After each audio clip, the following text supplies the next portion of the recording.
दोस्तों नमस्कार, स्वागत है आपका मेरे नए ब्लॉग में। और आज भगवान बद्री विशाल की यात्रा का जो है समापन हो रहा है। कपाट परसों बंद हो गए थे, लेकिन आज जो है बद्रीनाथ धाम की जो यात्रा है उसका समापन हो रहा है। और जो भगवान बद्री विशाल की डोली कहते हैं, शंकराचार्य जी की जो डोली होती है, भगवान उद्धव और कुबेर जी कल पांडुकेश्वर के योग बद्री मंदिर में विराजमान हो चुके हैं।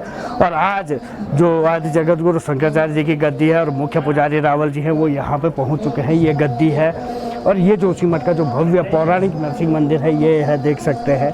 और यहाँ पे इस समय पूजा अर्चना चल रही है और इसके साथ ही बद्री विशाल की यात्रा का समापन हो रहा है। इस अवसर पर बड़ी संख्या में श्रद्धालु हैं और आज के बाद भगवान बद्री विशाल की यात्रा का सफल समापन हो गया है। तो चलिए मैं आपको दिखाता हूँ पूरी जो बद्रीनाथ से जब डोली चली, किस तरह से चली, किस तरह क्या होता है, वो सारा विस्तार से बताता हूँ। चलिए मेरे साथ।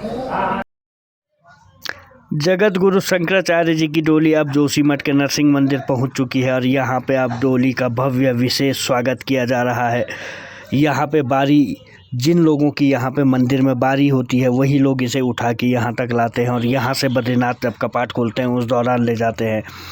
और मुख्य पुजारी रावल जी, ये देख सकते हैं, ये अपने विशेष पाबंदियों के साथ, विशेष नियम व्रतों के साथ यहाँ पे रहते हैं। ये बाल ब्रह्मचारी होते हैं और इन्हें बाल ब्रह्मचारी का जो वो होता है तभी जाकर ये पुजारी हो सकते हैं। अगर ये लोग शादी कर देंगे तो ये पुजारी नहीं हो सकते हैं। और ये शंकराचार्य जी की जो गद्दी है, यही गद्दी बद्री विशाल की यात्रा का श्री गणेश होने पर जोशीमठ के नरसिंह मंदिर से बद्रीनाथ जाती है और बद्रीनाथ से जब कपाट बंद होते हैं तो जोशीमठ के नरसिंह मंदिर पहुंचती है। उसी के साथ ये यात्रा समाप्त होती है। अब देख सकते हैं ये यहीं से शुरू होती है और यहीं पे ख़त्म होती है। इसके साथ ही मुख्य पुजारी रावल जी, जब कपाट खुलते समय होता है तो जोशीमठ के नरसिंह मंदिर से ये यात्रा शुरू होती है। और यहाँ पे जो जोशीमठ का नरसिंह मंदिर है तो ये भगवान नरसिंह का अद्भुत मंदिर है। और यहाँ पे माँ नवदुर्गा और वासुदेव भगवान का भी मंदिर है। और शंकराचार्य जी के जो इष्ट थे वो आदि जगत गुरु शंकराचार्य थे, इसलिए इस मंदिर से ही यात्रा, क्योंकि शंकराचार्य जी जब 8वीं शताब्दी में 8 वर्ष की आयु में यहाँ पे आए थे तो यहीं पे उन्होंने पूजा की। इस मंदिर की स्थापना उन्होंने ही की थी।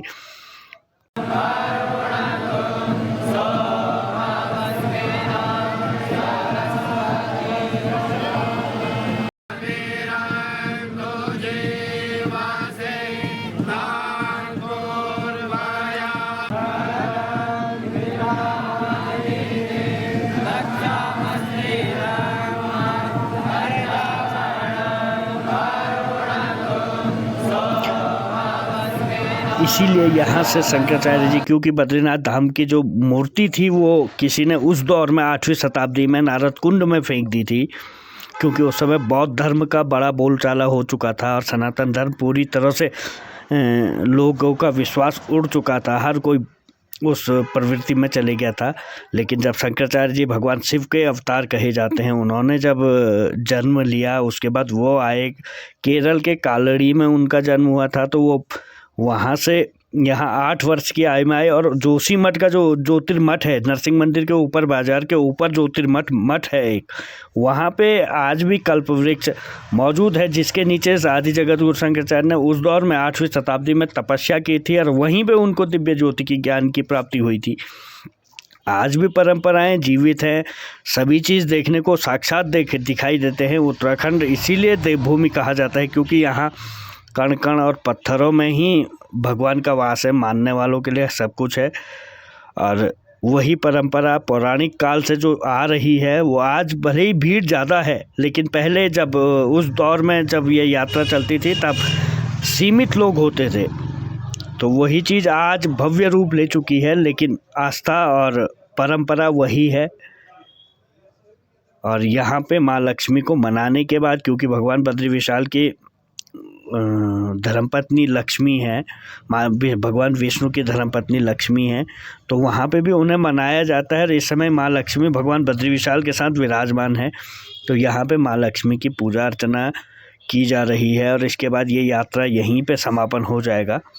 इसी के साथ दोस्तों, क्योंकि मेरा ये ब्लॉग यूट्यूब से डिलीट हो गया था तो मैंने दोबारा इसे एडिट करके डाला, इसलिए ये ब्लॉग आपको शायद दोबारा देखने को मिले, लेकिन जानकारियाँ इसमें कुछ नई जोड़ दी गई है। जय बद्री विशाल, बाबा केदार, और आप सभी लोगों पे भगवान बद्री विशाल की कृपा बनी रहे। जय बद्री विशाल।